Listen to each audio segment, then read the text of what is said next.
On va parler aujourd'hui à la fois de mouvement de foule et de transport optimal dans la suite de ce que je vous ai présenté hier. Et je vais commencer par reprendre, en fait, avant de parler à proprement parler de transport optimal, quelques éléments du modèle microscopique pour essayer de motiver un peu l'approche qui va suivre et de montrer comment la distance de Wasserstein, en particulier associée au transport optimal, intervient comme un outil naturel qui permet de généraliser des choses qui peuvent se faire au niveau microscopique. Donc si je reprends les notations d'hier, donc je vais me donner les objets que je vais considérer simplement des disques dans le plan. Je vais les considérer dans une salle. Là, c'est une version un peu caricaturale avec des gens assez gros dans une salle toute petite. Mais...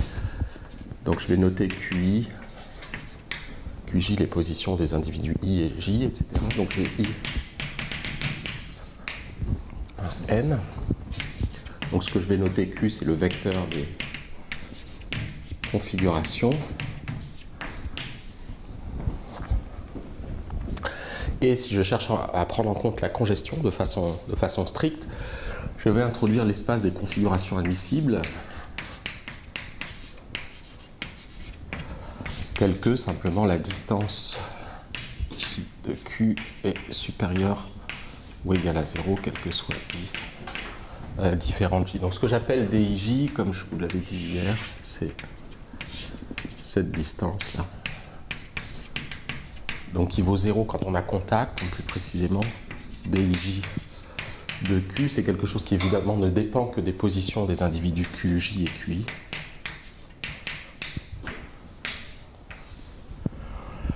Et si je les suppose de même rayon, ça va avoir cette forme-là. Donc voilà pour la prise en compte de la contrainte. Maintenant, pour ce qui est des tendances des individus, je vais introduire une vitesse souhaitée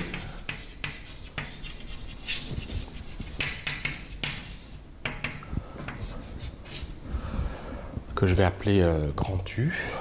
Donc je vais la prendre comme hier, U1, etc. UN, ça c'est les vitesses souhaitées des individus. C'est là qu'on peut enrichir le modèle potentiellement en rajoutant des stratégies différentes selon les individus.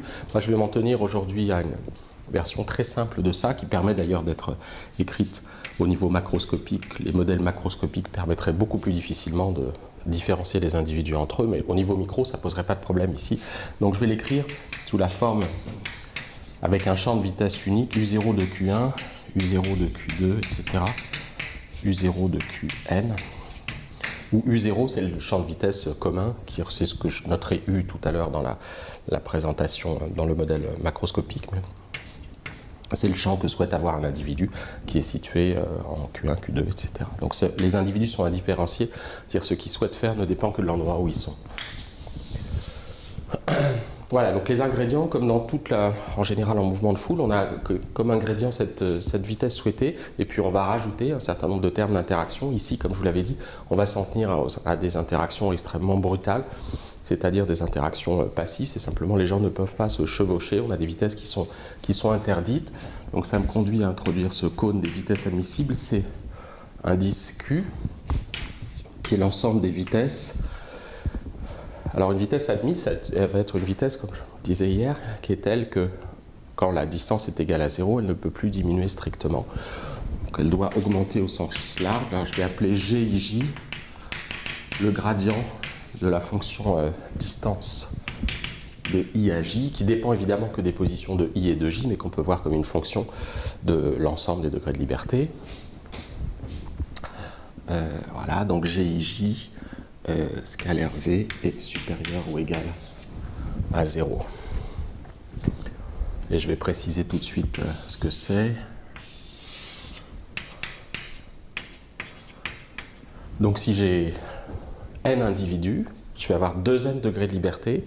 Ce vecteur donc, va vivre a priori dans un espace de dimension 2n. Alors si je regroupe les degrés de liberté 2 par 2, en considérant les deux premiers pour la première personne, je vais avoir évidemment pour le gradient de dij qui ne dépend que des positions de i et de j, en im position et en jm position.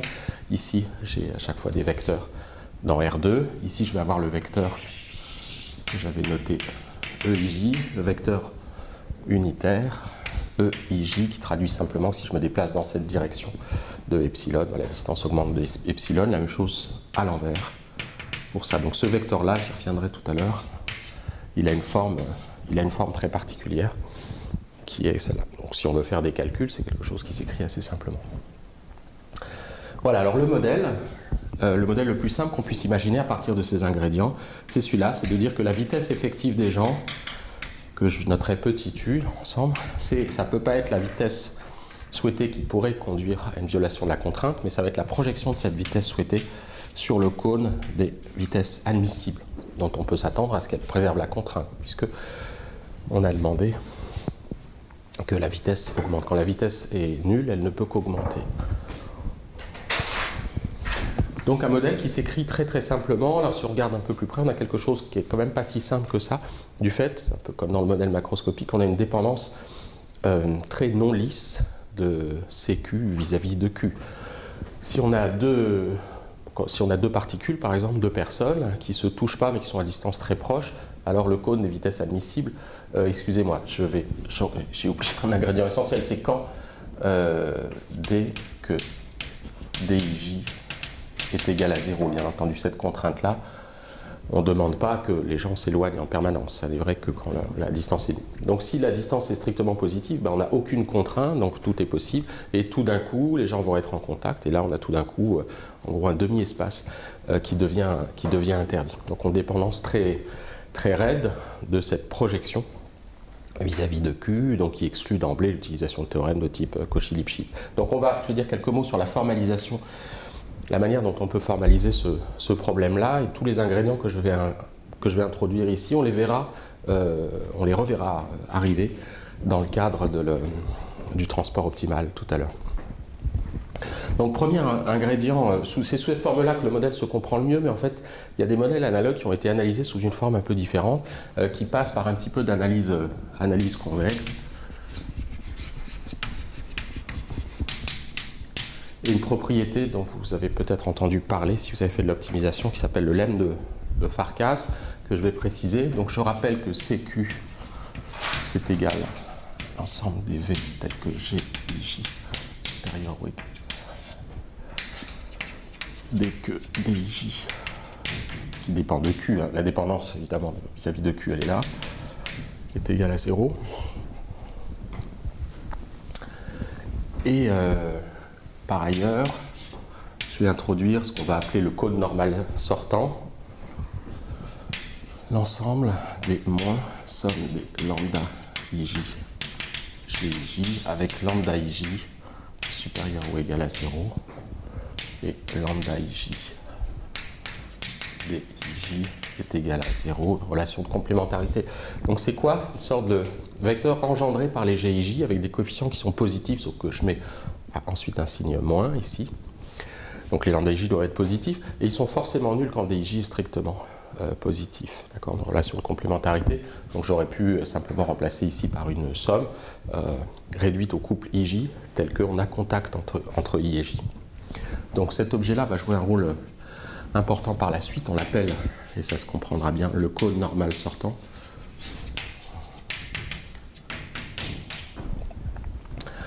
Et il y a un objet qui joue un grand rôle en analyse convexe, c'est la notion de le cône polaire.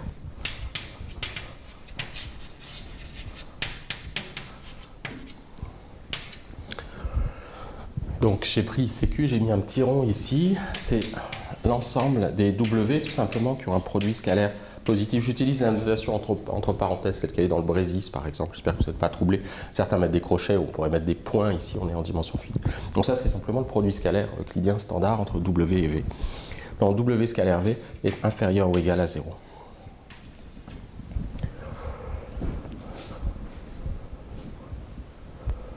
Quel que soit V, je précise, est élément de CQ, bien entendu. Donc c'est l'ensemble des vecteurs qui ont un produit scalaire négatif ou nul avec tous les éléments de CQ.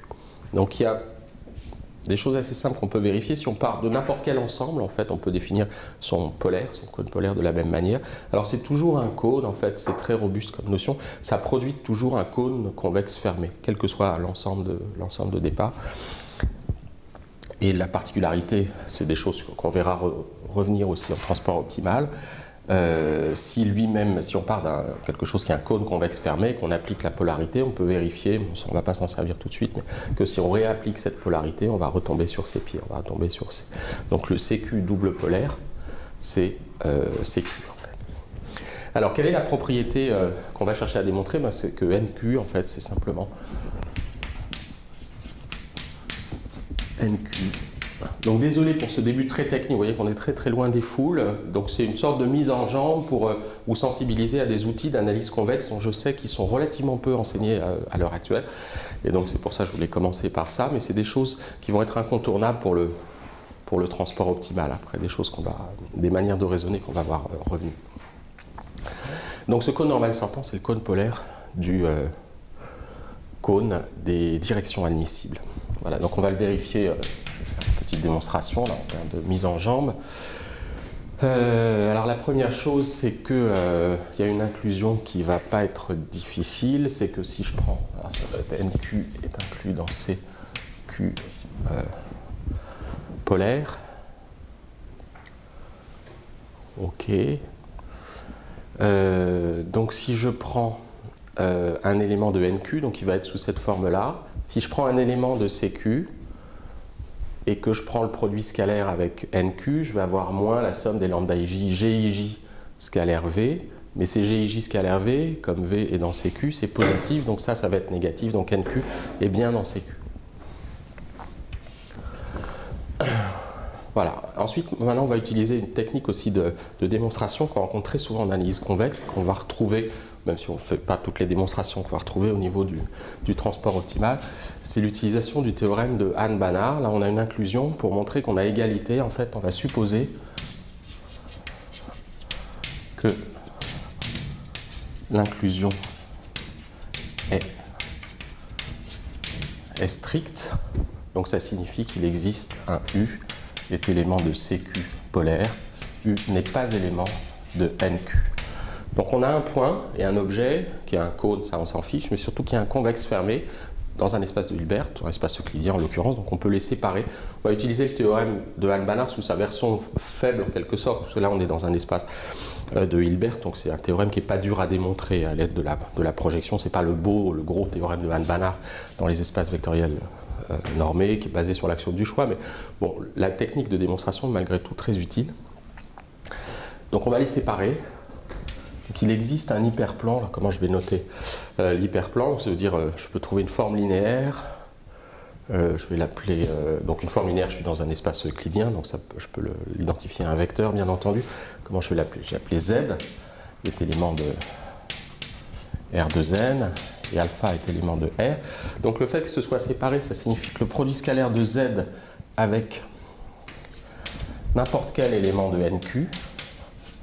Donc vous voyez la situation, vous êtes tous familiers avec le théorème de Hahn-Banach, vous avez pu voir dans les cours d'analyse fonctionnelle, hein, vous avez cet objet-là, puis vous avez un point. Il peut être utilisé de façon plus générale avec un convexe fermé borné, puis un espace compact, il est très souvent utilisé dans le cas où le compact, c'est en fait réduit à un singleton.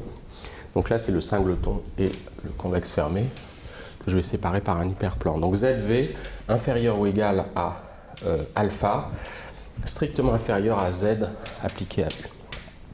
À Z scalaire U. Ok, donc là on est dans une situation, là maintenant on va utiliser le fait qu'on a un cône, NQ c'est un cône, donc en particulier si j'ai un élément de NQ, je peux le multiplier par un scalaire positif, n'importe quel scalaire positif, je reste dans NQ.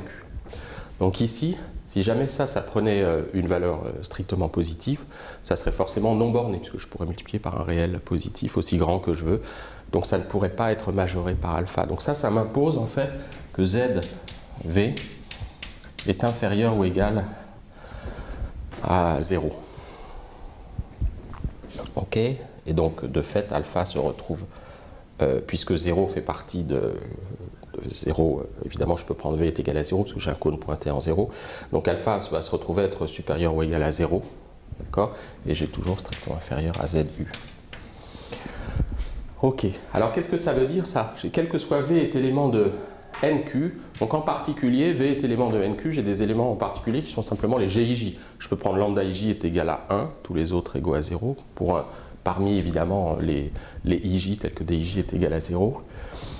Et donc je vais avoir moins GIJ qui est élément de NQ.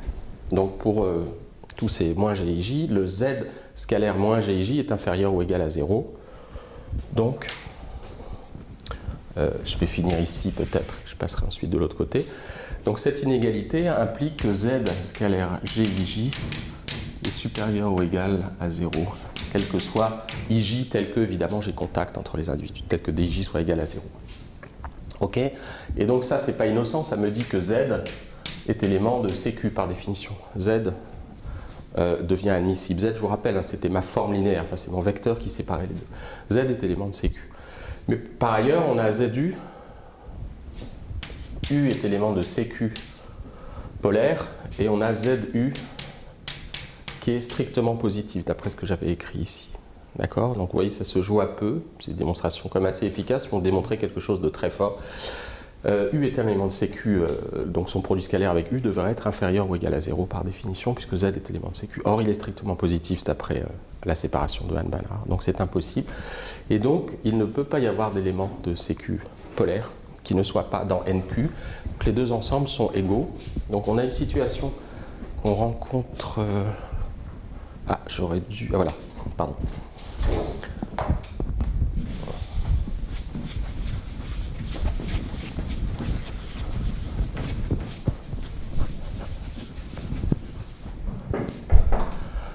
On est dans la situation suivante. Alors je vais peut-être faire un dessin un peu plus complet que juste représenter les deux cônes.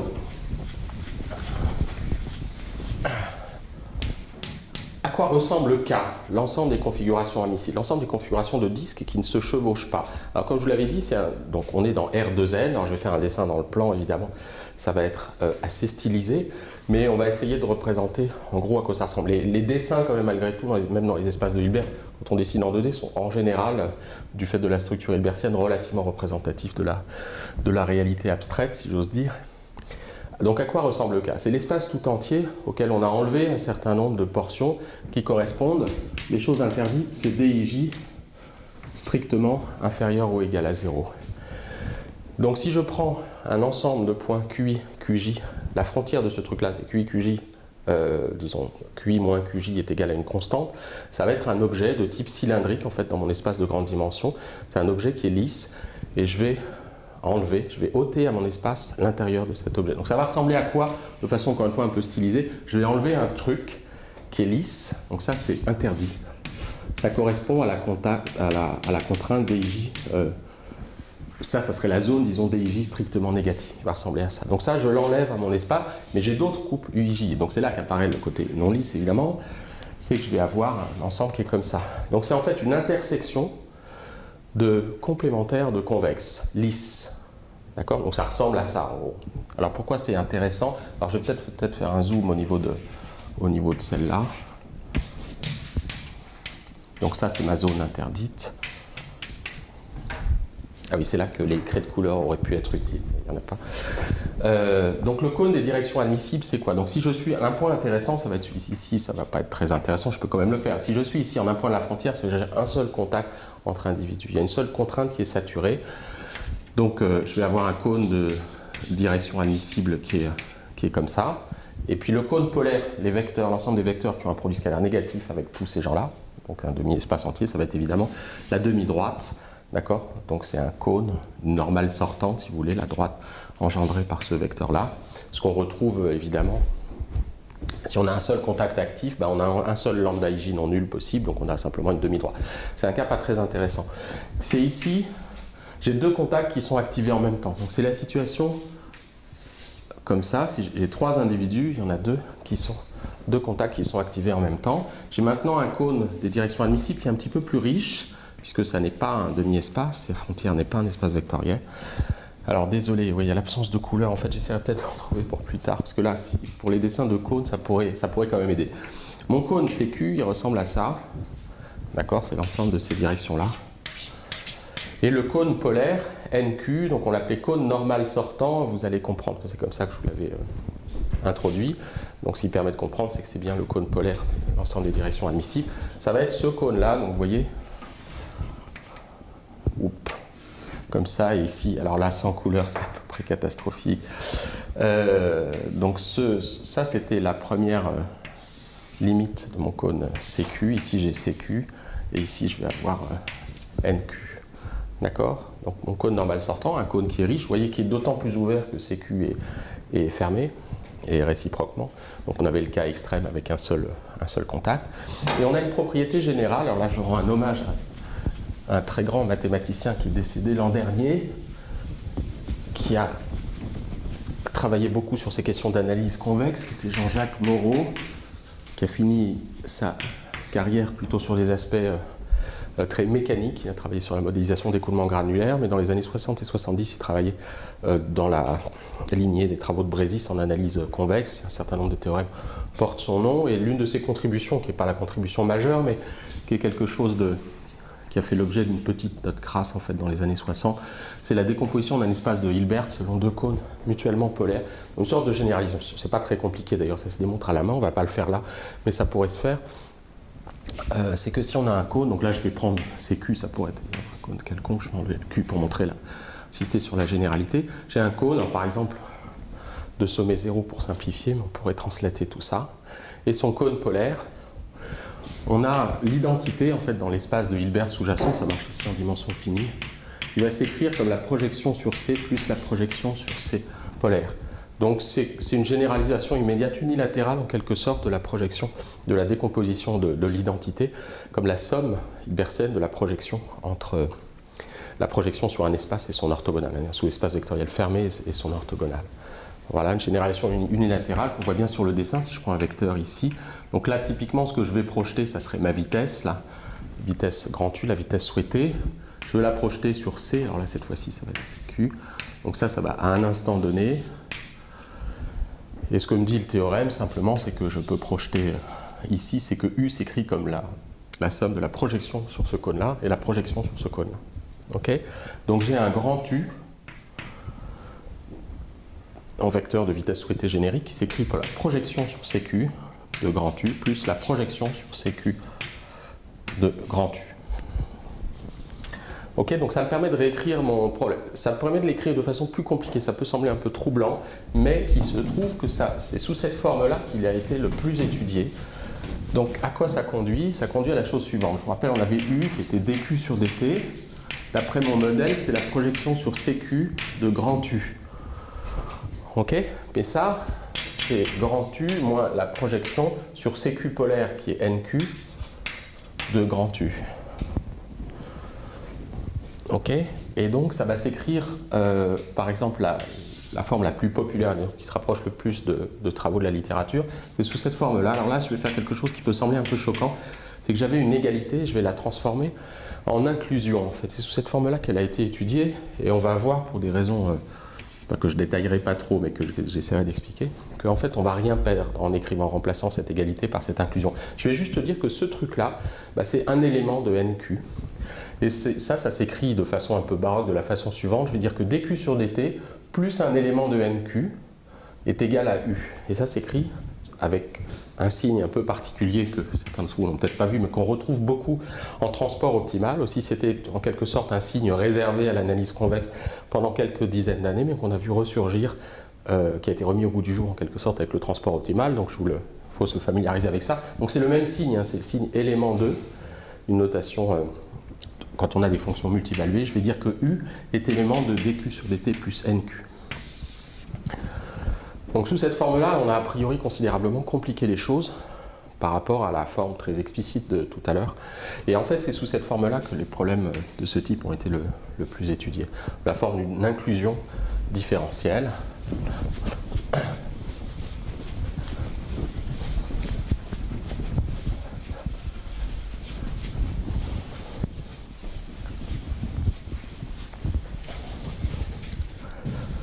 Alors, je vais introduire la notion, ça aussi c'est des notions dont on aura besoin, qui vont être extrêmement importantes dans le cadre du transport optimal, la notion de sous-différentielle d'une fonction, donc il s'agit d'une définition. Donc si j'ai une fonction psi de mon espace, alors que je vais l'appeler V, c'est en fait dans mon cas c'est R de n, mais la définition pourrait s'appliquer à un espace de Hilbert général, V dans R. Alors la notion s'applique au départ pour des fonctions qui sont convexes, psi convexe, Et on verra que ça peut se généraliser. Donc le sous-différentiel qu'on note delta psi en un point générique Q, c'est égal à un ensemble de vecteurs tel que on a psi de Q plus V scalaire Q' moins Q. Je vais faire un dessin pour vous montrer. C'est une notion très, très naturelle. La définition peut sembler troublante.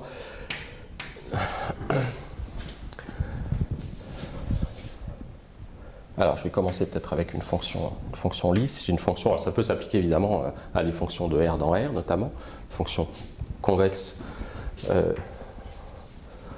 de R dans R. Je vais juste demander, ici, si j'ai Q, ici psi de Q, ça, quand Q' parcourt la droite réelle, maintenant Q' est un réel, ça me décrit simplement une droite affine de pente V ici. V lui-même est un réel. Et donc, je vais avoir, pour un V donné, je vais avoir une droite. Donc, il faut que la droite reste en dessous de la courbe. Donc, dans le cas ici, évidemment, dans le cas d'une fonction lisse, je vais avoir une seule possibilité qui va être, comme vous en doutez, la dérivée de la fonction psi. Donc, ça généralise la notion de dérivée et de gradient. Donc, on a des situations un petit peu plus riches avec des fonctions qui sont non lisses. Donc, premier cas non lisse, on a une fonction, par exemple, je vais prendre par exemple la valeur absolue, toujours pour des fonctions de R dans R. Là, si je me place en 0, j'ai évidemment plusieurs possibilités. Toutes ces droites affines vont rester sous le graphe de la courbe. Et donc, je vais avoir le droit à des V qui sont entre moins 1 et 1, à des pentes qui sont entre moins 1 et 1. OK. Le cas extrême, on n'a pas encore parlé de ces choses-là, mais ça va arriver très naturellement, y compris en transport optimal. C'est les fonctions encore moins lisses que ça, que j'ai évoquées hier. C'est des fonctions qui peuvent prendre la valeur plus l'infini. Donc on parle de fonctions indicatrices, ça s'applique typiquement à des convexes fermés. Par exemple, si c'est l'intervalle 0,1 dans R, ou moins 1,1, pardon, fermé, je prends sa fonction indicatrice, c'est la fonction qui vaut 0 sur cet intervalle et qui vaut plus l'infini ailleurs. Donc là, plus l'infini, le dessin n'est pas très facile, vous imaginez, ça part à l'infini tout en haut. Une fonction qui est tout sauf lisse. Par contre, en chaque point, ici c'est une fonction dont on peut montrer immédiatement qu'elle est convexe avec des règles pour ce qui est de plus l'infini, c'est juste plus l'infini est inférieur ou égal à plus l'infini, et puis un nombre fini est évidemment inférieur ou égal à plus l'infini. Donc on a la convexité immédiate de cette fonction. On peut définir un sous-différentiel dans tous les points intérieurs à l'intervalle. On va trouver 0 comme vous vous en doutez. Et par contre ici on a quelque chose d'un peu plus riche puisque n'importe quelle droite, comme ici j'ai l'infini, de n'importe quelle pente positive va marcher ici. Donc j'aurai ici un demi-espace où disons, j'aurai le droit à toutes les pentes positives. Je n'ai pas le droit aux pentes négatives, sinon je repasse au-dessus de ma fonction. Là, j'ai le droit à toutes les pentes positives. Donc le sous-différentiel de cette fonction-là, au point 1, ça va être 0 plus l'infini. De la même manière, le sous-différentiel de la fonction au point moins 1, ça va être moins l'infini 0.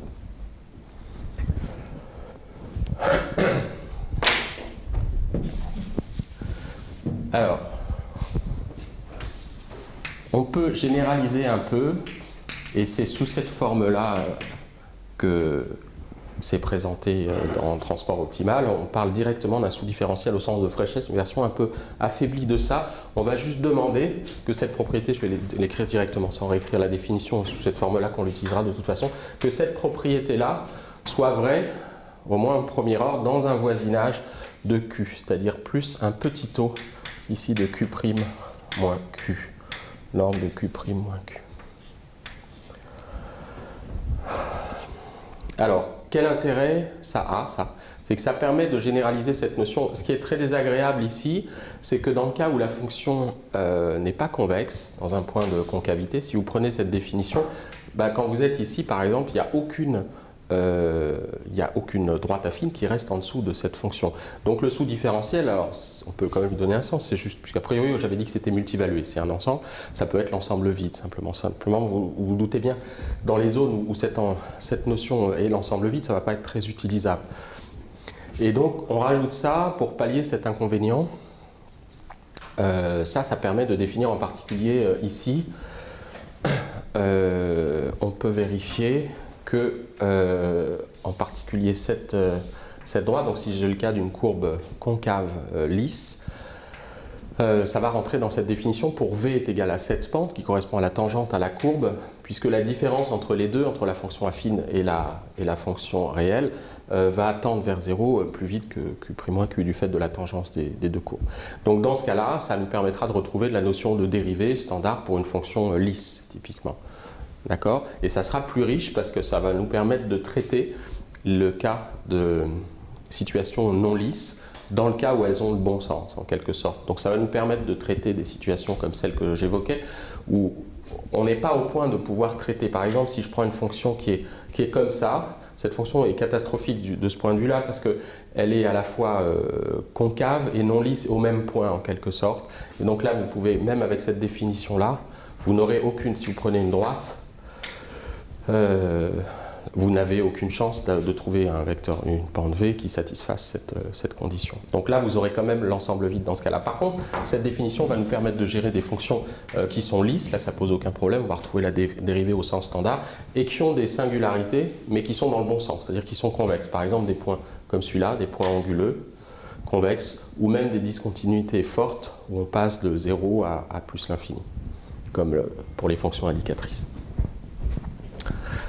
Ok, alors, j'ai encore quelques petites choses à vous dire sur ces aspects-là et on passera tout à l'heure à la... Je vous ai promis quand même qu'on parlerait de transport optimal. Bon, là, ça va.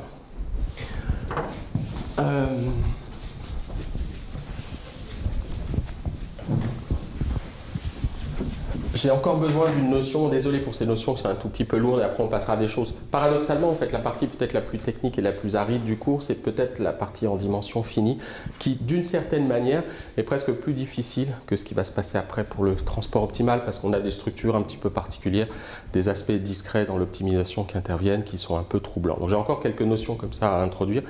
Et donc tout à l'heure, on essaiera de passer. Il y a un certain nombre de difficultés qu'on rencontre maintenant, assez bizarrement, qui vont disparaître. On va perdre aussi de la richesse en termes de modèles. Ça, je vous en parlerai à la toute fin du cours. C'est pour ça que je voulais quand même vous montrer un peu ces modèles microscopiques. Autre notion. Alors, si je vais peut-être quand même avec cette notion de sous-différentiel,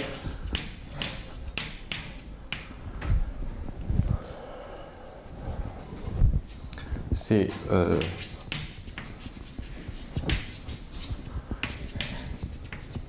le cas d'une personne seule dans une pièce convexe, donc c'est un cas pas passionnant, sans porte, donc ça ressemble à du Hitchcock.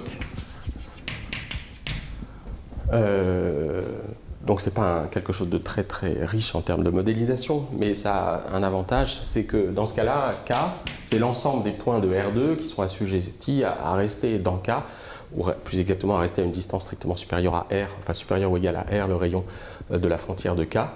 Et comme la pièce est convexe, cet ensemble va être convexe. Donc K va être convexe, ça va être un convexe fermé.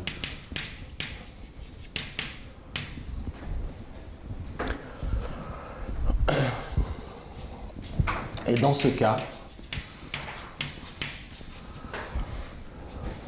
on a quelque chose, une expression particulière, c'est que le cône normal, donc que j'avais appelé, alors je l'avais appelé N indice Q, en fait je vais changer en cours de route de notation, ça c'est une notation qu'on utilisait tout au début en fait, cette notation-là est plus adaptée, désolé pour le changement brusque, mais je vais l'appeler pour mettre en évidence la dépendance de N vis-à-vis à la fois de K et de Q, donc je vais appeler ça va être le cône normal sortant à K, mais en Q, d'accord?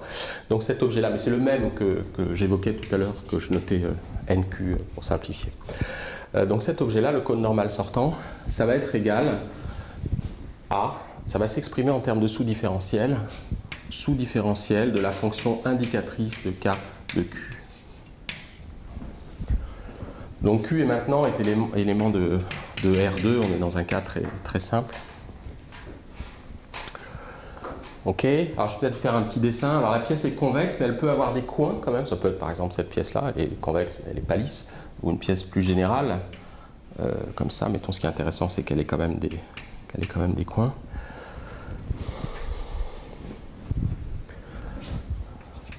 En fait, je peux même écrire une troisième caractérisation. Je ne vais pas démontrer toutes les implications, mais c'est quelque chose qui voulait pratiquer ces notions-là, qui se vérifie assez simplement. Donc ce cône normal sortant, tel que je l'ai défini, comme... alors, il y avait une définition explicite tout à l'heure. Là, on est dans un cas général où on peut même le concevoir sans les GIJ.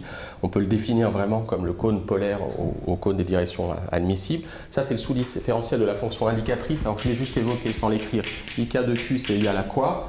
C'est cette fonction un peu bizarre qui va caractériser Faites attention d'ailleurs, on parle parfois de fonction indicatrice pour les fonctions caractéristiques. Enfin, il y a un peu là, j'utilise, je crois que Brésis utilise ces notions indicatrices pour la fonction qui vaut 0 dans l'ensemble, plus l'infini à l'extérieur, et fonction caractéristique plutôt pour une fonction qui est plus utilisée en analyse, qui vaut 1 à l'intérieur et 0 à l'extérieur. C'est évidemment des objets qui ont la même vocation en quelque sorte, qui ne sont évidemment pas les mêmes. Donc là, c'est la fonction dite indicatrice, cette fonction très non lisse, qui vaut 0 si Q est élément de K, qui vaut plus l'infini sinon.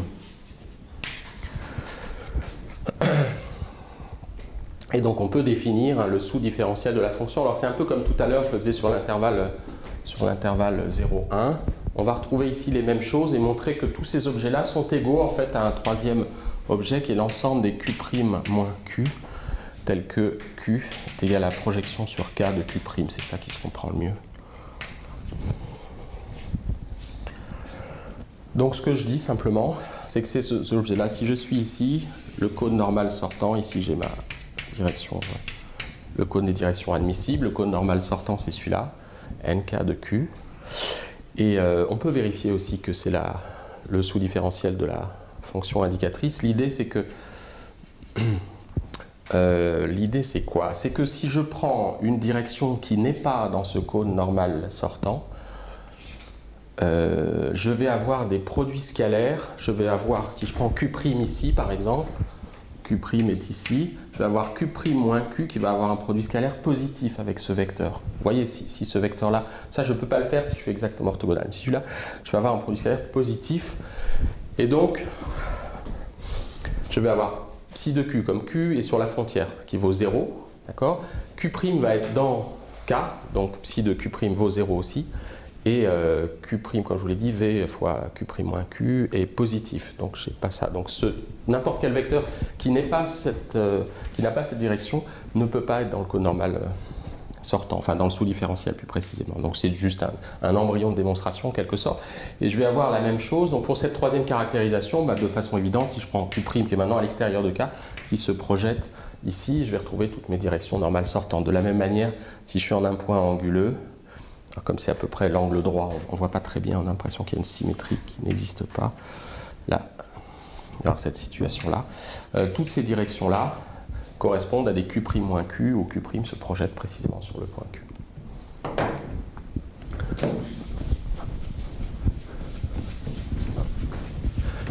Alors là, on peut écrire les choses, donc du fait de cette identité, dQ sur dt, plus delta I K de Q qui contient grand U.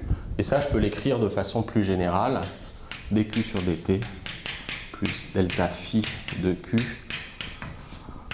où phi est une fonction convexe au sens général, enfin fonction généralisée, c'est-à-dire qu'il peut prendre la valeur plus l'infini.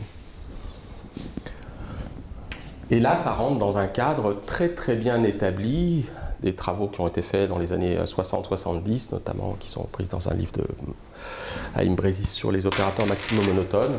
C'est les équations d'évolution associées aux opérateurs dits maximo-monotones. Donc ça rentre dans un cadre très très bien connu. Bon, je vais montrer que dans le cas des foules, il faut en sortir un tout petit peu, parce qu'on est dans une situation avec des hypothèses extrêmement fortes et assez absurdes d'une certaine manière, avec cette personne unique dans une salle convexe sans porte, qui a une vitesse souhaitée, mais à la limite, bon, tout ça n'a pas beaucoup de sens. Alors ça donne quand même lieu à des comportements non triviaux. Hein.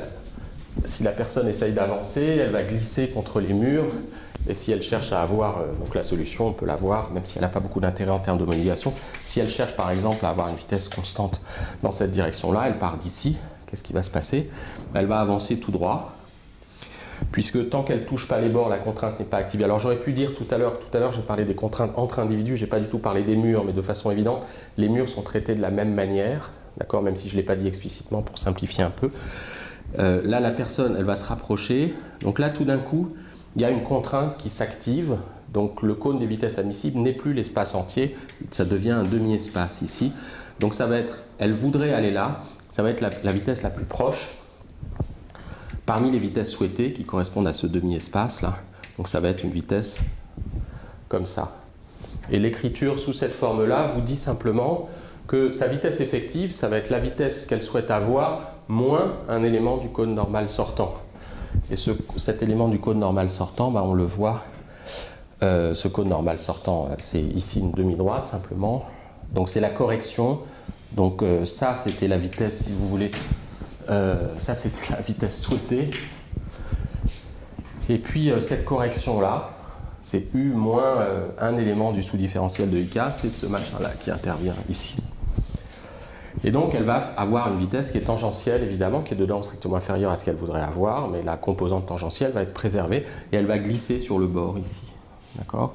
Et à chaque fois, on a cette projection sur le cône des vitesses admissibles qui s'opère et elle va glisser. Alors si ici c'est pas lisse, elle va arriver en temps fini au point, puis là elle va rester bloquée. Et à la fin, on aura un équilibre entre sa vitesse souhaitée et puis l'opposé d'un élément du cône normal sortant, puisque la vitesse souhaitée devient, la vitesse souhaitée elle est comme ça maintenant, elle est dans le cône normal sortant, donc on a une solution triviale où U est élément du cône normal sortant avec dQ sur dt est égal à 0. Donc là, plus rien ne se passe. Ok, alors dans le cas des foules, comme je vous disais, c'est un petit peu plus compliqué. Pourquoi? Parce que l'ensemble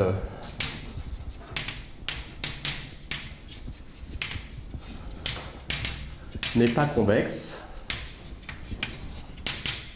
Pour la raison que je vous ai indiquée, dès que vous avez deux individus, même simplement, même indépendamment des murs, donc vous avez 4 degrés de liberté, vous êtes dans R4, je vais faire le dessin un peu mieux qu'hier, individu 1 et 2, ça c'est une configuration, et puis autre configuration, je suis comme ça. Donc ça c'est une manière imagée de représenter un vecteur de R4 dans mon contexte là, où j'ai Q1, Q2, enfin Q1 pardon, les deux composantes de Q1, représenté ici deux composantes de Q2, donc j'ai 4 degrés de liberté. Je suis dans R4, là j'ai un autre vecteur de R4 représenté dans le cadre présent des foules, et je prends le milieu du segment entre les deux, donc j'ai un qui se retrouve ici, et puis deux qui se retrouvent évidemment là. Donc j'ai violé la contrainte, alors qu'a priori, elle n'était pas violée aux extrémités du segment. Et donc je suis sorti de K alors que mes extrémités sont dans K. Donc souvenez-vous de ça, ça paraît tout bête à regarder. En fait, c'est quelque chose, une difficulté par exemple, qui va complètement disparaître pour la version macroscopique du modèle, où on va perdre complètement cette idée que les gens sont présentés par des disques. Et donc ça va considérablement simplifier. Ça, c'est une grosse difficulté microscopique qui disparaît complètement en macroscopique. Donc K n'est pas convexe, mais il est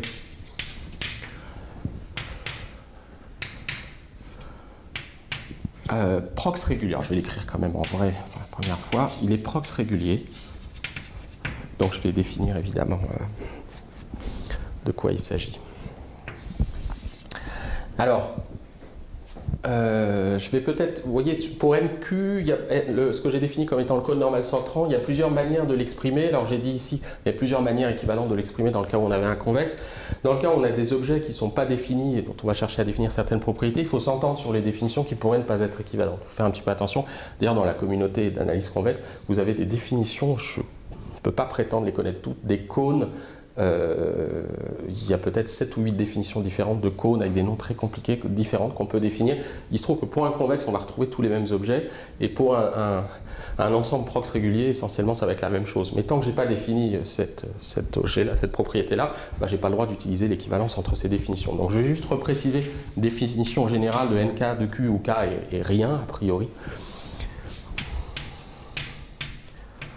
Donc je prends Q sur la frontière d'un ensemble K, sur lequel je suis a priori pas d'hypothèse, je vais le supposer fermé pour simplifier quand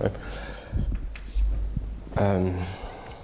Alors, c'est un ensemble de vecteurs V, est élément, je suis dans un espace de Hilbert V, tel qu'il existe alpha strictement positif, tel que la projection de Q plus alpha V sur K soit égale à Q. Donc c'est des directions, on reviendra sur cette notion. Là aussi, il y a des choses potentiellement très riches de comparaison entre le micro et le macro. Donc c'est pour ça que j'insiste sur ces notions qui sont un petit peu techniques, qui sont utilisées dans des domaines très très spécialisés, mais d'une part, elles interviennent naturellement pour ce qui est des foules, et encore une fois, elles permettent de distinguer, de faire des distinctions fines entre l'approche microscopique et l'approche macroscopique. Donc cet objet-là, si j'ai un ensemble quelconque, c'est un vecteur si je peux partir dans la direction V. Donc je le définis intrinsèquement comme un cône, forcément, puisque le vecteur alpha ici doit être simplement strictement positif, mais quelconque. Donc si je peux trouver un Q' donc extérieur, parce qu'il faut évidemment que alpha V soit non nul, oui, non, a priori, alors attendez, sous cette forme-là, non, c'est simplement, ça va être réduit au vecteur nul si jamais il n'y a pas de point extérieur qui s'y projette. Donc si je trouve un vecteur, ici un point Q', telle sorte que Q' se projette sur Q, ici c'est Q', alors Q' moins Q, c'est une direction qui est dans mon cône normal sortant. Ce NK. OK. Et la notion de prox régularité, elle est définie de la façon suivante.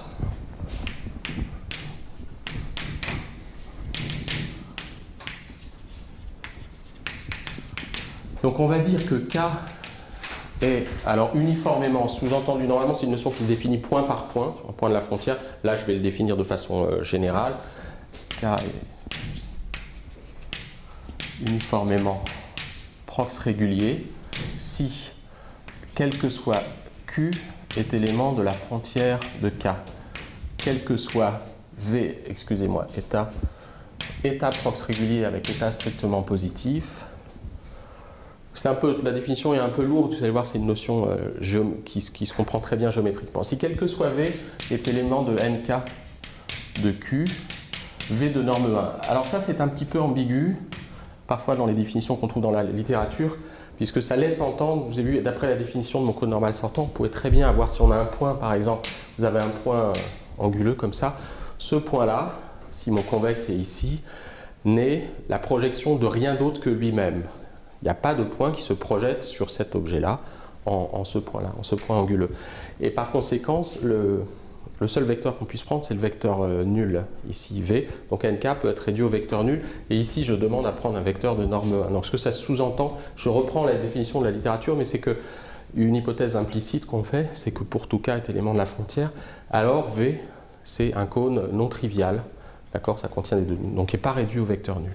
Okay, donc il contient au moins un élément de norme 1. Et pour n'importe lequel de ces éléments, on a que la boule de centre Q et de centre Q plus état V et de rayon état inter K est égal à l'ensemble vide. Donc ça exprime en fait quelque chose d'assez simple, c'est juste que je me place sur le bord, je prends un point dans le cône normal sortant, donc si c'est lisse ici sur mon dessin, il n'y en a qu'un, il n'y a qu'une direction possible. Je peux m'éloigner, si état est pris suffisamment petit, c'est ça l'idée, je peux m'éloigner de façon à ce que ce point-là va se projeter en fait, comme je suis suivant le cône normal sortant, il va se projeter sur Q, mais il n'y a pas d'ambiguïté sur la projection, la boule pas très bien représentée. Ici, la boule ouverte, centrée en ce point-là, et K, l'intersection est égale à l'ensemble vide, donc il ne rencontre pas K. Donc l'idée géométrique qu'on peut avoir, c'est pour faire glisser une boule à l'extérieur de l'ensemble. Quelque chose d'assez, ça peut se toucher en quelque sorte cette propriété. C'est un objet qui n'a pas de pointe rentrante, enfin qui n'a pas de point rentrant. De façon évidente, le fait d'avoir un point anguleux sortant n'empêche absolument pas de faire glisser la boule, simplement elle va glisser ici et pendant quelques temps elle va glisser autour du même point, mais elle existe. Le fait qu'il n'y ait pas unicité de la direction dans le cône normal sortant gêne absolument pas ici. Par contre, si vous avez un point comme ça, là vous pouvez plus, vous n'avez personne qui se projette et vous ne pouvez plus faire glisser la boule ici, elle ne va pas toucher le point. Ok.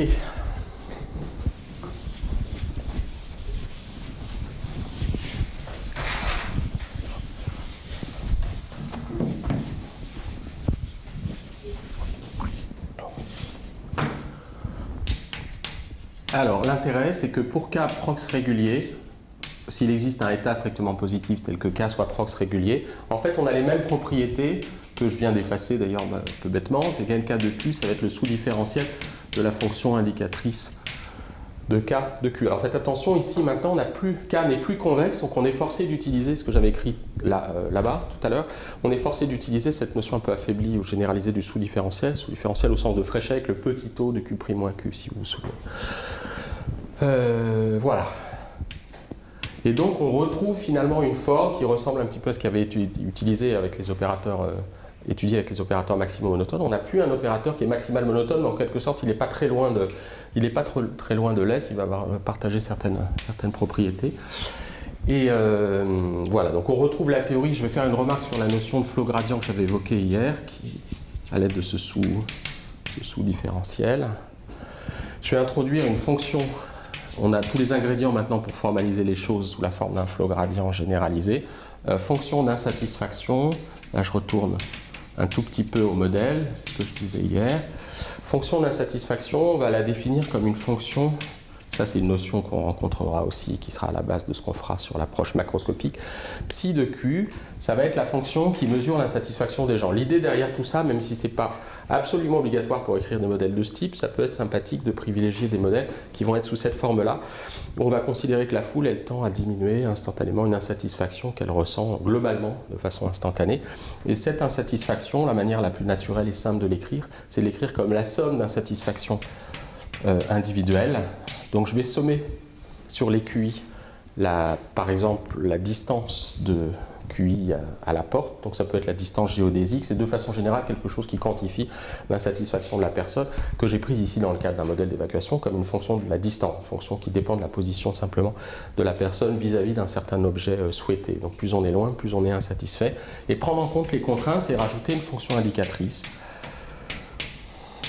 qui, cette fois-ci, alors les interactions, même si ce n'est pas très clair ici, ça c'est quelque chose qui voit évidemment les interactions, puisque c'est une fonction indicatrice qui porte sur des contraintes précisément de position relative entre les gens.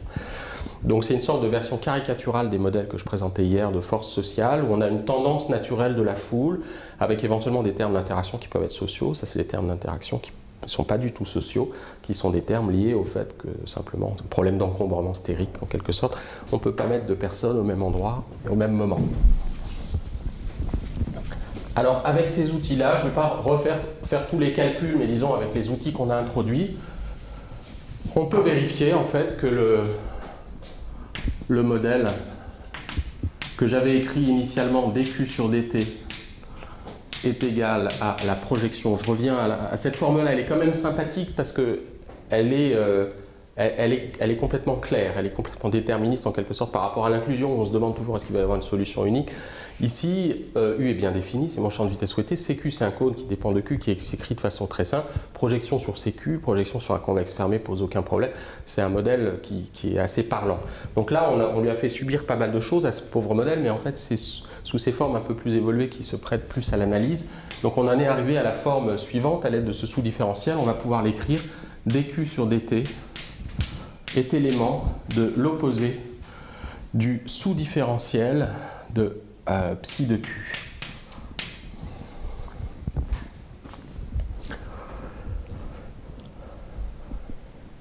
Donc ça s'interprète comme un flow gradient, ça peut se voir comme une ligne de plus grande pente. Si vous remplacez le sous-différentiel par une notation usuelle de gradient, si on était lisse, on aurait une courbe, si j'ai ici une fonction, les isovaleurs d'une fonction, j'ai une courbe qui va être à chaque fois orthogonale aux lignes isovaleurs, qui va suivre la ligne de plus grande pente pour atteindre le minimum.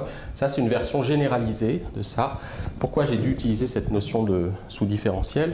C'est que je traite avec des quantités, la notion de gradient n'a absolument pas de sens, parce que je travaille avec des fonctions qui sont non lisses. La psi, dans la partie fonction indicatrice, est non lisse ici.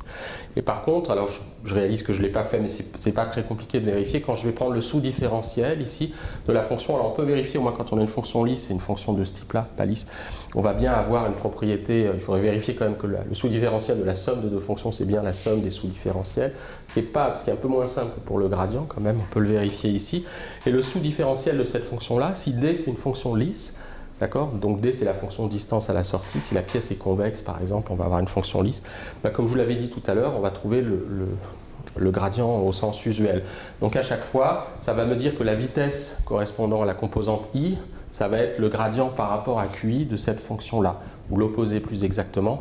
Donc ça va me dire simplement que la vitesse souhaitée par QI, c'est-à-dire UI, c'est égal à l'opposé du gradient. Alors le gradient, selon les degrés de liberté associés à la position de QI, de D. Attendez, non, je vais l'écrire comme ça, de D de QI en fait.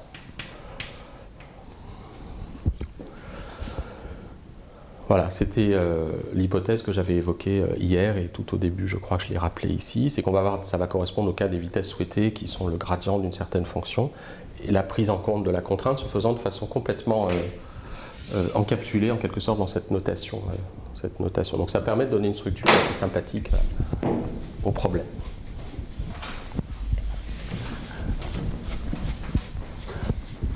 Alors, je vais dire quelques mots. Formulation duale, donc on a déjà fait l'ensemble du travail, mais je voudrais dire, là pour le coup, ça va être un tout petit peu technique, mais aussi pertinent en termes de modélisation, et surtout, j'insiste un peu, c'est des choses qui vont aussi être très différentes entre le modèle micro et le modèle macro. On va voir apparaître des structures générales disons des problèmes d'un type un peu particulier, du type Darcy, comme on le verra. C'est des choses qu'on va voir émerger aussi au niveau macroscopique avec le transport optimal, sous une forme d'une certaine manière plus simple. Ça sera en dimension infinie, donc il y a toujours des difficultés supplémentaires. Mais là, on va voir qu'il y a des vraies difficultés microscopiques qui se cachent derrière tout ça. Donc je rappelle le cône normal sortant. NK de Q, c'est l'ensemble des moins sauf des lambda IJ. GIJ avec lambda IJ supérieur ou égal à 0 et lambda IJ. DIJ est égal à 0. Ça veut dire que quand DIJ est égal à 0, lambda IJ est libre, enfin il peut être positif. Et par contre, quand DIJ est strictement positif, s'il n'y a pas contact, lambda IJ doit être nul. Ok. Donc on peut résoudre le problème de projection instantanée, donc je vais le réécrire sous sa forme originelle, CQ de U. D'une certaine manière, ce qu'on a fait depuis le début, c'est écrire les choses de façon duale, en se plaçant sur le cône polaire de CQ, qui était cet objet-là, NK de Q. Et on peut l'écrire finalement les choses de la façon suivante. Donc si j'introduis B, la matrice des moins GIJ. Alors qu'est-ce que ça veut dire? Si vous vous souvenez, GIJ, je vais le préciser un tout petit peu, ça permet de comprendre comment ça fonctionne en pratique. La matrice les vecteurs GIJ, c'est des vecteurs donc, qui représentent le gradient de la distance de IAJ, moins EIJ, etc. EIJ.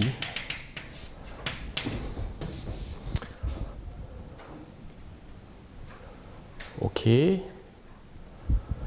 donc la matrice des moins GIJ, simplement une matrice où on va écrire les contraintes en ligne, de telle sorte que la contrainte GIJ scalaire U est inférieure ou égale à 0, pardon, est supérieure ou égale à 0, quel que soit IJ avec des IJ qui est égal à 0. Toutes ces contraintes-là, je vais pouvoir les écrire sous forme matricielle. BU est inférieur ou égal à 0, parce que c'est la matrice des moins GIJ. D'accord ? Et donc mon système U plus NQ contient grand U et U est élément de CQ, écrit sous forme ensembliste comme ça c'était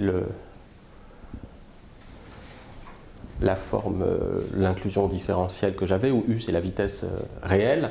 En fait, je peux l'écrire de la façon suivante. Donc un élément générique de NQ, ça va être ce truc-là. Mais ça, c'est quoi? Si j'introduis les lambda IJ explicitement comme un vecteur dans l'espace qui va vivre dans le nombre de contraintes possibles, c'est-à-dire si j'ai n individus, ça va être n fois n-1 sur 2, l'ensemble des couples d'individus distincts, donc sans compter deux fois les couples. Je vais avoir un vecteur donc dans un espace de dimension assez grande, et ça je peux le noter, c'est un produit matrice-vecteur en fait qui va correspondre à la matrice transposée que je vais noter B étoile pour utiliser la notation, mais je suis avec des matrices réelles, hein, c'est l'adjoint, mais c'est simplement la transposée de la matrice. B étoile lambda, U est égal à grand U, donc je travaille maintenant avec des vecteurs, et les contraintes, l'appartenance de U au cône des vitesses admissibles, ça va s'écrire simplement BU est inférieur ou égal à 0.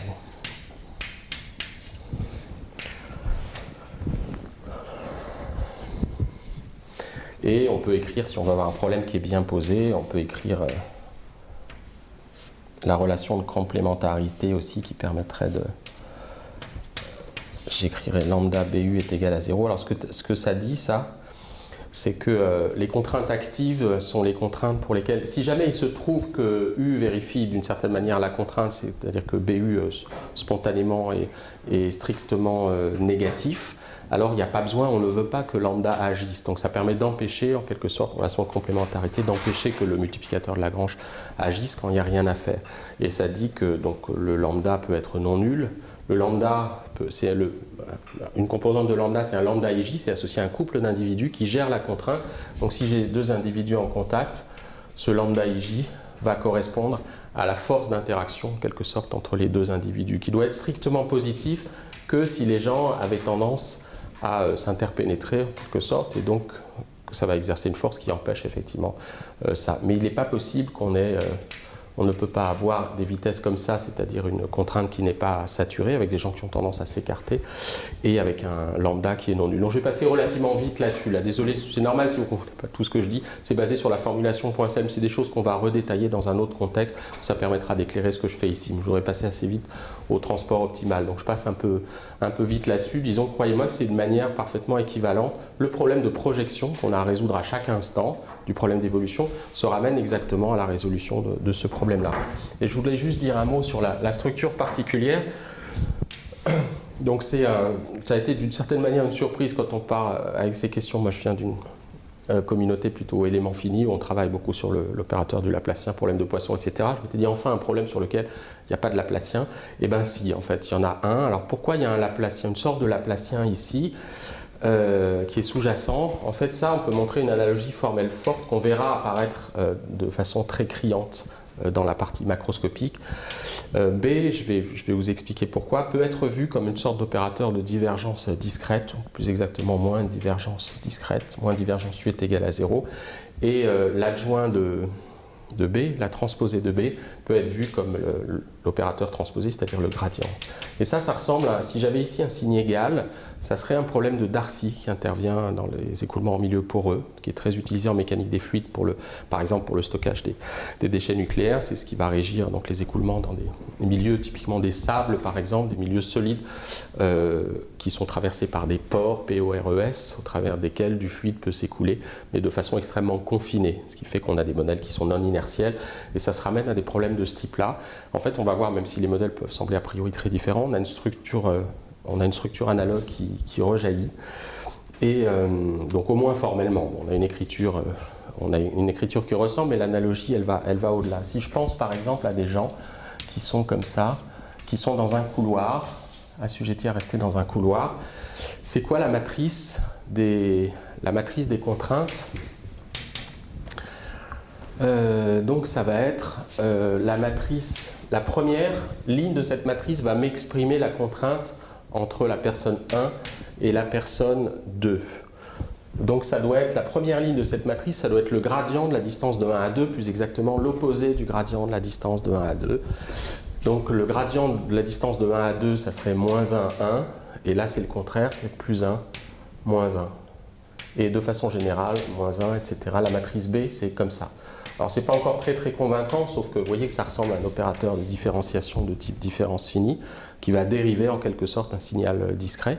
Donc comme on est en dimension 1, est-ce que c'est une divergence ou un gradient? C'est pas très clair, mais on pourra se convaincre que ça correspond effectivement à une divergence.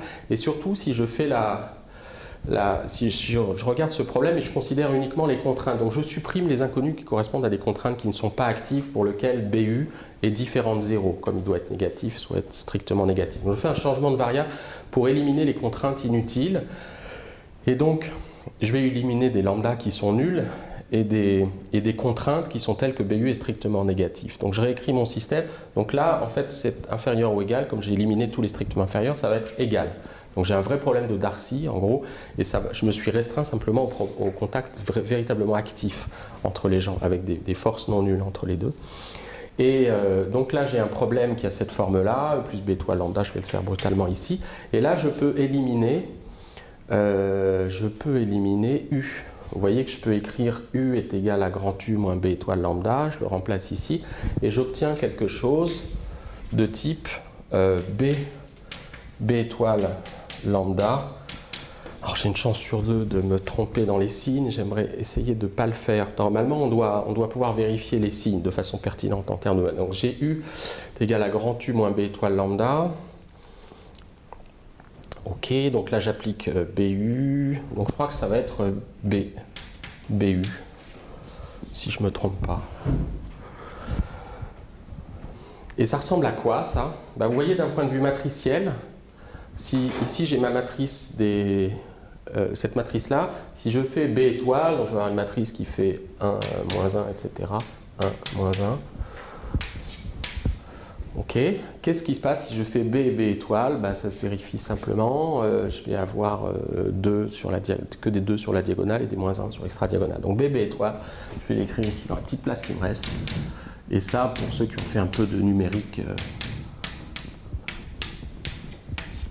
ils reconnaîtront la matrice du Laplacien discret en dimension 1. Donc il y a un Laplacien sous-jacent qui est vérifié par les pressions, au moins dans des cas un peu simplifiés. On pourrait dire c'est un peu exagéré juste sur un exemple de le faire, mais vous voyez qu'il y a un peu plus qu'une analogie formelle entre le problème de Darcy et ça. Le problème de Darcy, c'est pareil évidemment, le problème de Darcy, ça j'aurais pu le faire au niveau continu. Vous pouvez éliminer la vitesse. Et vous avez un problème de Poisson qui ressort, un problème moins Laplacien P est égal à moins divergence U. Je crois que c'est ça. Justement, je vais vérifier les signes, parce que là, on a ça. Je crois que c'est sous cette forme-là, mais souvenez-vous que B étoile, c'était l'opérateur de gradient, mais B, c'était l'opérateur de moins divergence. Donc là, ça, c'est bien moins Laplacien, c'est l'opérateur positif, c'est moins Laplacien, et ça correspond bien à moins la divergence, la version discrète de moins la divergence de U. Donc en gros, vous voyez comment va se comporter notre modèle. Le modèle, si vous êtes... Alors, le lien avec la modélisation n'est peut-être pas complètement évident, mais imaginez-vous, vous êtes dans le métro parisien, donc vous êtes l'un des QI, et vous êtes en contact avec un certain nombre de personnes, typiquement 3 ou 4. Et donc avec chaque personne, vous échangez un lambda IJ en quelque sorte. Moi je suis I, l'autre c'est J, et il y a un lambda IJ d'interaction qui ne peut être que positif, qui ne vous collez pas à la personne, mais la personne vous pousse éventuellement, vous ressentez ces choses-là. Et qu'est-ce qui va conditionner la pression que vous ressentez? En fait, ça paraît un peu... improbable comme ça, mais d'une certaine manière, c'est un opérateur de Laplace qui va se résoudre, qui va être résolu à chaque instant. Où ce que vous allez ressentir, encore une fois, c'est tous les lambda IJ qui vous concernent. Si vous êtes I, et c'est tous les lambda IJ correspondant au J qui sont vos voisins. Et le champ des lambda IJ, l'ensemble des lambda IJ, va être solution d'un opérateur discret de type Poisson, enfin un problème de Poisson, où le second membre c'est quoi? C'est un terme de forçage, le second membre qui correspond à quoi? Qui correspond à la manière dont la vitesse souhaitée de la foule tend à violer les contraintes, mais de façon globale. Donc souvenez-vous, c'est un opérateur comme l'opérateur de Laplace, un opérateur très non local, pour ça c'est très difficile de prévoir en fait la manière dont vous allez être poussé, qu'est-ce que vous allez ressentir. Vous pouvez subir instantanément des actions exercées par des gens qui sont assez loin de vous. Dans ce modèle, vous avez une propagation à vitesse infinie des contraintes. Si la vitesse souhaitée, si une personne qui est à 5 mètres de vous change un petit peu, ça peut changer instantanément le lambda que vous ressentez, et de façon très singulière en plus. On peut vérifier que, en général, vous n'avez pas de continuité, vous avez un problème beaucoup moins régulier que l'opérateur de Poisson. Je vais juste vous montrer ça essayer de vous montrer ça sur un dessin. Et donc ce terme-là, c'est un terme de forçage. Donc dans le cas macroscopique, ça se comprend mieux. Quand est-ce qu'on va avoir un problème? Si ici j'ai grand U, pardon, c'est dans le cas où il y a des gens qui cherchent à sortir d'une salle. Donc on a un champ typiquement de ce type-là qui est concentrant vers une certaine zone. Donc c'est un champ qui est à divergence strictement négative. Ok, et donc moi la divergence de ce champ va être positive. Donc j'ai un problème de Poisson avec un forçage scalaire qui est positif. Ça, c'est des choses qui pour l'instant ne sont pas justifiées, mais on va les voir arriver assez naturellement en macroscopie. Un forçage scalaire qui est positif avec une pression qui est positive, qui va être la pression que vous allez ressentir. Donc là, c'est la même chose au niveau discret. Le grand U correspond au désir des gens, au souhait des gens, s'il y en a un qui cherche à bouger. Donc le grand U n'est pas forcément cette fois-ci le même pour tout le monde. Encore une fois, tout ce que j'ai fait, dans tout ce que j'ai fait, l'hypothèse que la vitesse ne dépend pas de l'individu lui-même que de l'endroit où il est n'est absolument pas forte. On peut remplacer le grand U, on peut très bien prendre des vitesses souhaitées qui dépendent fondamentalement des individus. Vous pouvez très bien rajouter instantanément que telle personne va décider d'aller à un autre endroit, de sortir de la foule. Et ça va créer des multiplicateurs Lagrange avec cet opérateur non local de Poisson. Je vous fais juste un dessin pour vous montrer, essayer de vous faire sentir le fait que en fait, c'est plus compliqué d'une certaine manière que le problème macroscopique. Même si on est en dimension finie, ça arrive souvent, La dimension finie peut être en modélisation souvent plus riche structurellement que la dimension, c'est bien la dimension finie dont je parlais, plus riche que la dimension infinie. Souvent en passant en dimension infinie, on perd de la structure. Ici, la structure qu'on a et qu'on va perdre, donc je vous l'annonce par la suite, c'est l'organisation qui peut être cristalline ou non structurée, mais granulaire, disons, des disques entre eux. Et la modélisation qu'on a, donc ça c'est vos personnes qui sont dans le métro, vues de haut. Là, je vais encore manquer de craie de couleur. Ça va être, je pense, à peu près illisible sans craie de couleur. Mais... Donc, l'espace primal, c'était l'espace des degrés de liberté. C'était les QI qui étaient ici, qui vivaient sur les centres. Donc, il y a un objet naturel associé à ça, qui est le graphe. Alors, je ne vais pas le dessiner parce qu'en fait, il ne joue pas un rôle si important que ça ici. C'est le graphe des contacts. Il joue un rôle d'un point de vue calcul. Mais si je vais quand même le représenter, parce que c'est quand même un objet naturel. Vous avez un graphe ici, où vous reliez les points qui sont en contact. Celui-là, a priori, n'est pas en contact. Donc, c'est le graphe primal. Ok, donc vos degrés de liberté primo, ils vivent sur les sommets de ce graphe. Maintenant, les degrés de liberté duo, ces multiplicateurs Lagrange, c'est les interactions entre individus. Ils vivent au niveau des contacts. Donc, d'une certaine manière, on peut les voir, on peut dire qu'ils vivent sur les arêtes, ou on peut les localiser au point d'application sur ces points-là, points de contact. Ok, je vous ai dit maintenant que ces multiplicateurs Lagrange qui vivent sur ces points de contact, ils sont solution d'une sorte de problème de Poisson. Alors, quelle est la structure du problème de Poisson discret sous-jacent? Eh bien, alors je vais dire que ces deux-là sont en contact, ça sera plus rigolo. Et ceux-là aussi, allons-y. Même si le dessin n'est pas très fidèle. Donc, mes multiplicateurs Lagrange, si je regarde le problème dual, ils vont avoir cette tête-là. Et donc, mon opérateur de Laplace sous-jacent, enfin ce que j'ai appelé formellement, mais si le terme est un peu exagéré comme vous allez le voir, il vit sur ce graphe-là. Alors, c'est le graphe dual. Si vous avez un graphe, d'accord, donc sa topologie, sa structure est donnée par un ensemble de côtés qui relie les points 2 à 2. Un point va avoir, ici dans notre cas, on aura un nombre de voisins qui est assez limité, à 6 typiquement. Et le graphe dual, c'est simplement un graphe dont les sommets vont être les arêtes du premier graphe, avec une relation de relation, c'est que deux arêtes qui sont maintenant les nouveaux sommets vont être en relation si elles partagent un côté dans le graphe initial. Donc par exemple, ce point-là, qui est considéré comme une arête là, du premier graphe, mais comme un point du graphe dual, va être en relation avec celui-là, parce qu'il partage ce point-là. Ok, et donc là, alors ça devient vite assez touffu. Je vais le faire, et surtout sans couleur, on va rien voir du tout. Mais on a un objet, je vais quand même le tracer un peu parce que ça, la complexité du dessin reflète bien le caractère assez pathologique de l'opérateur sous-jacent. Donc tous ces objets-là vont être en contact. Donc on a des sortes de petites étoiles là, qui se font. Là, on a à chaque fois, quand on a les côtés, on a un truc comme ça. Et en gros, cet objet, ce Laplacien discret, là, le BB étoile, il vit sur ce graphe-là, et on peut vérifier en particulier qu'il a d'assez mauvaises propriétés. Alors là, je vais faire un dessin un peu plus, que je vais essayer de faire un peu plus propre, parce que c'est quelque chose qu'on a typiquement quand on a une structure cristalline, comme ça. Donc là, si j'ai des interactions entre billes quand on a un contact, ici, il y a quelque chose de très bizarre. Disons, si vous avez un réseau cristallin, je vais faire un réseau cristallin structuré, donc ça, à part à l'armée, ça n'arrive pas beaucoup dans les foules réelles, mais on peut imaginer une situation un peu caricaturale.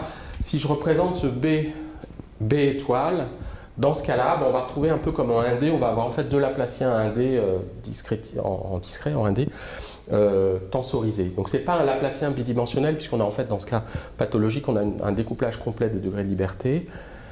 Et donc l'horizontal se comporte de façon complètement indépendante du vertical. On va avoir deux Laplaciens 1D tensorisés. Mais ça ressemble encore beaucoup à un objet qui est de type Laplacien. Donc ça va être un Laplacien, encore une fois, un peu dégénéré.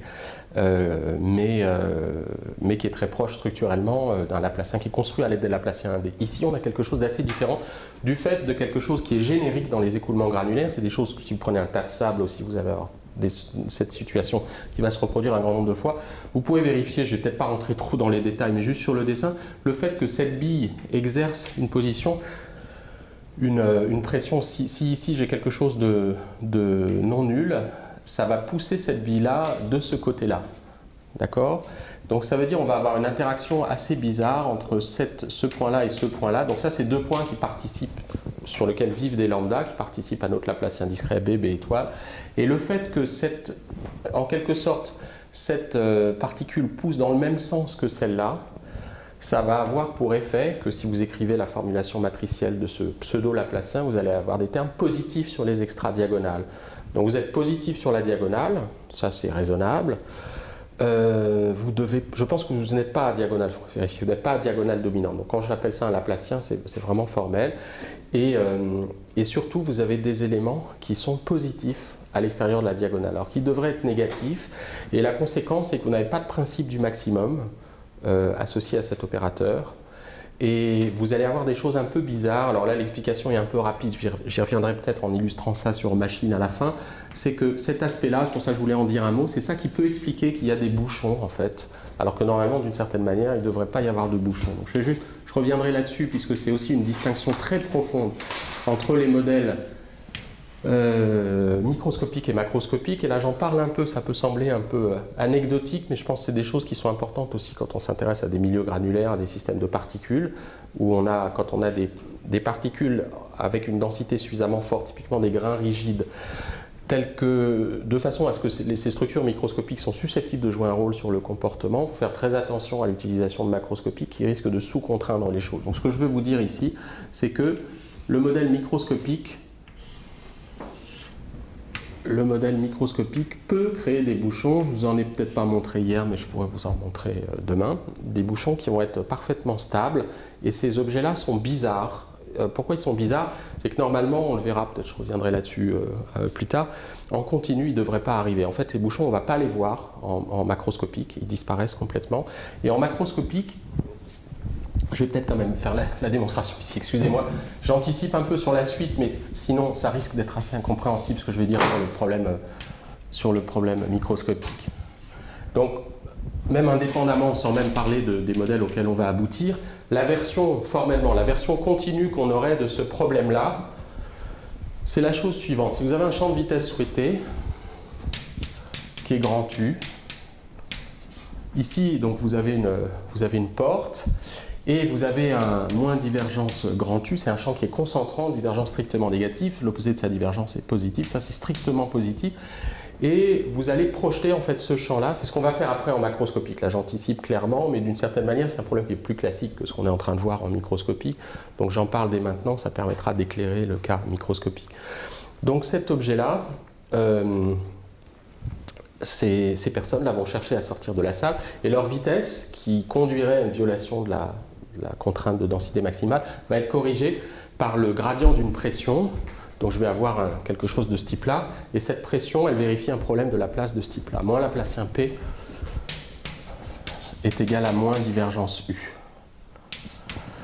Et ici, si je suppose qu'ici, il n'y a pas de problème, c'est-à-dire quand les gens sortent, c'est un petit peu comme s'ils disparaissaient instantanément. Dans la réalité, ils vont évidemment simplement être libres d'aller aussi vite qu'ils veulent, mais on peut considérer qu'ici, il y a une sortie, il y a un espace infini. D'une certaine manière, ils disparaissent. Et la condition naturelle à mettre ici, sur ce problème, c'est de mettre une pression P est égale à 0.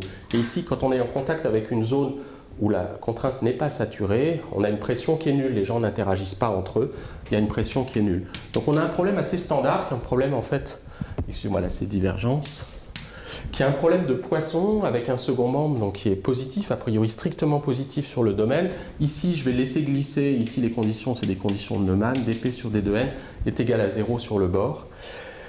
Et ce problème-là, qu'est-ce qu'on peut en dire? On a un outil qui est assez sympathique. J'ai des conditions de Dirichlet homogènes en certains points de la frontière, Neumann homogène en d'autres points de la frontière, et j'ai un second membre qui est strictement positif. D'accord?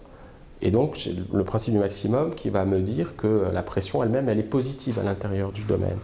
Et de façon évidente, on peut se convaincre qu'il suffit même que cette quantité-là soit strictement positive sur l'ensemble de mesures non nulles pour que la pression va être partout à l'intérieur du domaine strictement positive. On ne peut pas avoir des zones complètement plates. Elle est forcément positive, donc elle est ou bien nulle ou bien strictement positive. Donc la pression va être ici strictement positive. Elle part de 0, elle va à 0 ici. Quel est son comportement ? On l'imagine assez bien, on peut d'ailleurs faire des calculs facilement avec un logiciel. On va avoir une zone de pression maximale. Ça correspond à une sorte d'arche de pression à l'intérieur du domaine, avec ici des gens qui sont ralentis par rapport, la pression elle part d'ici, elle augmente, et ici, et ensuite elle diminue. Donc les gens, la vitesse réelle des gens, c'est grand U moins le gradient de pression, d'accord? Donc quand la vitesse augmente, quand la pression augmente dans la direction où les gens souhaitent avancer, la correction en pression, c'est un ralentissement de la vitesse. Donc vous avez une zone de gens qui sont ralentis, ici. Par contre, les gens ici sont accélérés, assez bizarrement, mais c'est normal dans ce modèle. Et en particulier, ici, vous avez une pression qui est strictement positive à l'intérieur du domaine, qui est nulle à l'extérieur. Donc la pression, quand on va dans la direction normale sortante, elle est en train de diminuer. Donc l'opposé du gradient de la pression, il va dans la direction de la normale sortante. Donc tous les gens sur le bord sont accélérés. D'accord ? Donc ils souhaitaient sortir avec une certaine vitesse grand U non nulle. Et en plus, non seulement on ne peut pas les empêcher, mais ils sont même accélérés par les autres qui poussent derrière. C'est assez cohérent si on y pense. C'est juste qu'il y a des gens qui poussent et des gens devant. Mais ça implique... ça présuppose une fluidité parfaite du milieu, le fait qu'il puisse se déformer de façon libre. En microscopique, ce n'est pas vrai, on a des situations comme ça, et l'argument que j'ai fait ici, on pourrait penser ce principe du maximum, je pourrais le faire de la même manière ici. Le problème, c'est que cet opérateur BB étoile, il est un peu du type laplacien, formellement, mais il n'en a pas toutes les propriétés, en particulier, il n'y a pas de principe du maximum. On peut vérifier qu'ici, on a pourtant une pression nulle, l'idée, d'une certaine manière, c'est qu'il n'y a pas de particules qui retiennent, qui empêchent les gens, a priori, d'avancer. Mais du fait de la structure particulière, vous avez pour certaines organisations granulaires, vous allez pouvoir avoir des champs multiplicateurs de Lagrange qui, même si toutes les vitesses souhaitées sont vers là, le dessin aussi s'encoule pas très clair, ça c'est mes vitesses souhaitées, vous allez pouvoir avoir des champs multiplicateurs de Lagrange qui vont complètement compenser ce champ de vitesse souhaité, qui vont complètement bloquer les choses de façon très stable.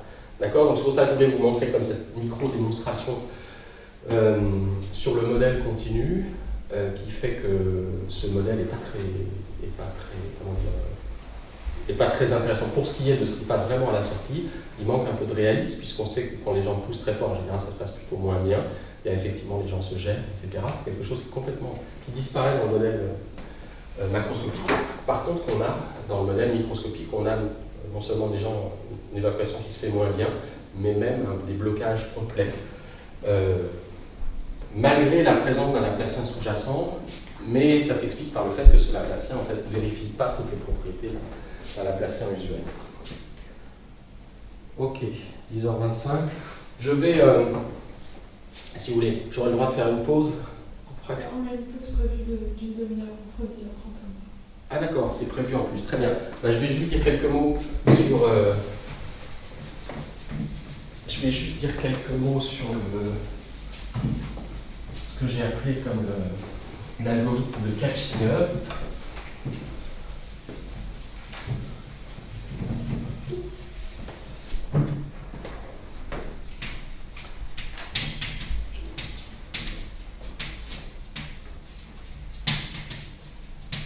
Construction de solutions. Alors ça, c'est des choses qui remontent. On s'est rendu compte, en fait, quand on a commencé à écrire ces modèles, c'était de par des travaux faits avec Juliette Benel, qui a commencé sa thèse, même son stage de master sur le sujet, que c'était assez proche de travaux qui ont été faits dans le papier notamment de 78 par Jean-Jacques Moreau, que j'ai déjà cité à l'occasion des cônes en relation de polarité mutuelle, qui avait fait des travaux sur le processus de sweeping. Donc je vais dire un petit mot. Processus de rafle. Donc je vais en dire un mot. La problématique était la suivante. En fait, on s'intéressait à décrire le mouvement, il s'intéressait à décrire le mouvement d'un point dans un espace de Hilbert, H, assujetti à rester dans K. Alors il a appelé C, bon je vais l'appeler K comme moi, c'est K depuis le début. Par contre le convexe il bouge maintenant. C'est un convexe fermé qui bouge, donc il peut se déformer.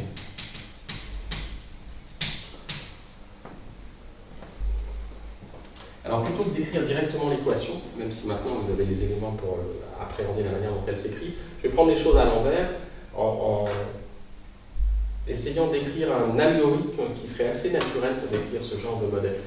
Donc assujetti à rester dans le cas, et en gros ce que je vais rajouter, ou ce que je vais dire simplement oralement, c'est un point qui cherche à bouger le moins possible. Donc c'est un point qui n'a pas envie de bouger. Donc si j'avais un verre ou un récipient, je pourrais vous montrer un cas euclidien sur la table, avec un point ici, pour penser à un saladier que je pourrais retourner ici, que je ferais bouger. Donc si la craie est à l'intérieur du saladier, elle ne touche pas les bords, elle ne bouge pas, elle est tranquille. Par contre, quand le saladier passe à son approche, donc elle va le pousser, le rafler en quelque sorte, et le point va glisser le long des bords du saladier, en essayant d'avoir la vitesse minimale qui lui permet d'assurer la contrainte de rester à l'intérieur des bords. Voilà. Alors je vais prendre les choses à l'envers. Plutôt d'essayer d'écrire l'équation, je vais imaginer un algorithme qui sera cet algorithme de rattrapage par Moreau, qu'on va pouvoir appliquer directement au full. Algorithme de rattrapage en catching up, qui va nous permettre en fait d'aboutir assez naturellement à l'équation. Donc c'est quoi cet algorithme? C'est juste en discrétisant le temps.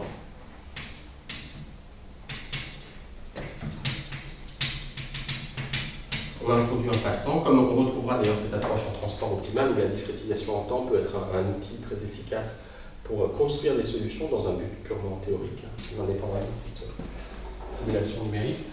Et on va les construire de la façon suivante. On suppose que Qn, c'est OK, il est dans le K. Et on sait que Qn plus 1, il est dans le K, pardon, de Tn. Qn plus 1, il doit être dans le K de Tn plus 1. OK? Donc, comme le point cherche à bouger le moins possible, si Qn y est déjà, on ne va pas s'embêter, on ne va rien faire. Par contre, si Qn n'y est pas, on va faire bouger Qn de façon à ce qu'il le soit. Et comme on veut faire bouger les choses le moins possible, on projette tout simplement. On va chercher le point le plus proche. Donc, je vais écrire P de K de Tn plus 1 de Qn. Donc l'algorithme, c'est tout simplement celui-là, l'algorithme de rattrapage. Ok, mais vous savez des choses, vous saviez peut-être avant de venir, vous les avez apprises tout à l'heure, c'est que ça, c'est pas innocent vis-à-vis de ce qu'on a introduit comme étant le code normal sortant ou la fonction, le sous-différentiel de la fonction indicatrice du convexe. C'est-à-dire si j'ai ça, j'ai en particulier que si Qn plus 1 c'est la projection sur Ktn plus 1 de Qn, j'ai que Qn moins, c'est le Q' moins Q de tout à l'heure, donc Qn moins Qn plus 1 est égal élément du code normal sortant de K de Tn plus 1 en Qn plus 1.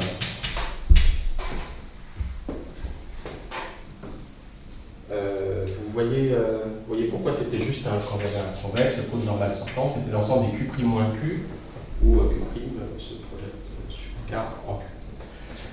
Voilà, et je peux rajouter, donc c'est un cône, alors je peux mettre même ça sera plus pratique pour arriver à une équation, c'est un cône. Donc je peux diviser par une constante strictement positive. Et voilà, puis j'ai mon équation directement. Vous voyez que si même sans parler, alors cette discrétisation, elle est utilisée pour construire effectivement des solutions, mais je peux l'avoir pour construire même le modèle. Là, j'ai mon équation, ça c'est l'approximation de la vitesse. Donc ce que ça donne envie d'écrire, c'est quoi? C'est simplement dq sur dt. Alors attendez, que j'ai, excusez-moi, c'est pas la vitesse, c'est l'opposé de la vitesse, parce que ça c'est le point sur lequel je projette. Donc ça c'est le Qn plus 1 moins Q. Donc c'est l'opposé de la vitesse qui est l'élément de nq. Et nq, je vous rappelle, c'était le... Alors je vais l'écrire comme ça peut-être. Donc ça c'est l'élément... L'opposé de la vitesse est dans nk de q. Donc ça va être dans l'opposé de nk de q. Mais ça, c'était aussi le sous-différentiel de la fonction indicatrice, souvent écrit comme ça, de manière d'écrire. C'est ce qu'on a vu tout à l'heure. Voilà, le processus de RAP en fait a été écrit directement comme ça, mais dans le fond, c'est une conséquence directe en quelque sorte de l'algorithme sous-jacent. Okay. Alors qu'est-ce qui est fait? L'idée c'est qu'on va construire des solutions approchées de cette manière-là, et puis donc on va extraire par compacité. C'est pas très dur, vous voyez ce qui est Si on maîtrise la vitesse à laquelle K avance, comme on projette Qn plus 1 va pas être très loin de Qn, et donc on va pouvoir contrôler la vitesse extraire par complexité, et construire ainsi des solutions. Ce qui est un peu délicat, c'est de passer à la limite dans une équation de ce type-là, pour avoir une caractérisation du code normal sortant un peu particulière. Mais là, on ne va pas rentrer trop dans les détails, je vais juste dire un mot de l'application au full. Cet algorithme de catching up, dans quelle forme? C'est simplement... alors là, c'est un petit peu différent, le terme de catching up devient un peu oiseux, puisque maintenant, c'est plus le domaine qui bouge, c'est la full qui veut bouger. Donc c'est le point ici. Ça a été fait, d'ailleurs, ça a été généralisé à des gens de Nativo, par exemple à Montpellier, les gens de son équipe, beaucoup travaillé sur des extensions, on rajoute un terme de forçage ici. Donc à la fois le domaine bouge, donc tout ça, ça correspondrait au cas qui est aussi assez Hitchcockien, où vous avez une personne dans une pièce dont les murs bougent par exemple. Vous avez déjà vu, je crois qu'il y a un court-métrage de Hitchcock, c'est le plafond qui descend. Donc ça serait ce type-là, sauf que vous mettez plusieurs personnes dans la salle, vous avez quelque chose, ou ça pourrait être une situation où vous avez des gens à l'extérieur par exemple, avec un véhicule qui avance lentement dans une foule, par exemple, le véhicule va pousser les gens. Donc ça peut correspondre à cette situation-là. Mais de façon générale, on a un cas qui est l'ensemble des contraintes qui, lui, ça c'était le cas de T a priori, qui lui ne bouge pas, et l'algorithme de catching up va s'écrire simplement comme un algorithme de prédiction-correction. On va bouger les gens, Qn plus 1 est égal à Qn plus taux grand Q de Qn. Donc on bouge les gens de façon sans se préoccuper des contraintes. Et puis, pardon, je vais m'arrêter là. Je finis cette épreuve de catching up. Donc, on bouge les gens sans se préoccuper de la contrainte. Et ensuite, on fait comme ici, on projette, sauf que le cas n'a pas bougé. Par contre, les gens, eux, ont bougé, donc ils ont pu sortir de cas. On projette Qn plus 1, c'est-à-dire la projection sur K de Qn.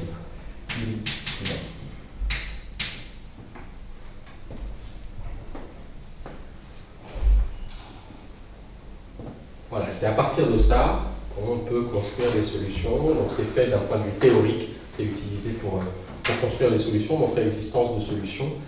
Et c'est à la base évidemment d'algorithmes numériques.